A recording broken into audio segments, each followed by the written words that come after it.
नाज़रीन जिथा के मतलब कौम परस्त मौजूद हैं, जिथा कायदीन मौजूद हैं, तो उता सराइकी वसेब के वह वकील जिन्होंने हमेशा तो अपने वसेब की वकालत की है और वसेब के नाल जुड़े ऐसा को नजर आते हैं। तो इन्हां नाल भी गलबात करे सू और खाली वकील नहीं बल्कि सराइकी रहनुमा भी हैं। तो इन्हां को जानते हैं कि जेडे इस टाइम मौजूदा सराइकी वसेब के सूबा सराइकिस्तान के हवाले नाल जेडे मसाइल इन्हें को बतौर कानूनदान किवें रखदे और कौम परस्त किवें रखदे। जी बतौर कानूनदान अगर मेरे को पूछो तो सराइकी सूबा लाजमी है एक इकाई जी कानूनन तौर के वो कानून अप्लाई जो नहीं थी सकता, यानी हर चाह के उत्ते कानून फौरी नहीं पहुंच सकता, तो उनको तकसीम होना चाहिए।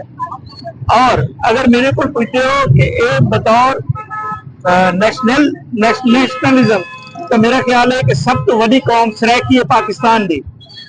जना जो एक बड़ी कौम को हकूक नहीं मिलते तो वह छोटी कौम को किवें हकूक मिल सकते। एक बड़ी कौम को तुसा दबावन की कोशिश करेंदे पे, उन्होंने वसाइल वो तुसा हड़प करने की कोशिश करेंदे पे। अगर तुसा ये चीज़ा करे सो तो इहदे नाल इहदे विच बहुत ज्यादा शदीद बदअमनी पैदा थी सी, तो वल उन्हें नुकसान पाकिस्तान को थी सी। पाकिस्तान के अकाबरीन को चाहिए है कि वो सराइकी कौम जी पाकिस्तान की सब तो बड़ी कौम है उनको हकूक देवन।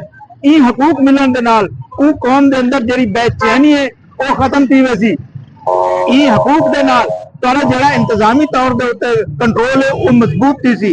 इन हकूक के नाल तारे जेडे मकामी लोग जो जिद्दोजहद करेंदे पेन अपनी बका की जिद्दोजहद करेंदे पेन उन्हें वास्ते बहुत ही ज्यादा मफाद उन्हें फायदा थी सी। तो लिहाजा मेरी अकाबरीन तो और जेडे भी मुल्क पाकिस्तान दे उत्ते हुक्मरानी करेंदे पेन वो चाहे फौजी क़यादत है या वो चाहे कोई दूजी क़यादत है, तो मेरी उन्हें को गुजारिश है कि सराइकी कौम को सुना वजे कि उन्होंने मुकदमा है क्या, वो चाहते क्या है।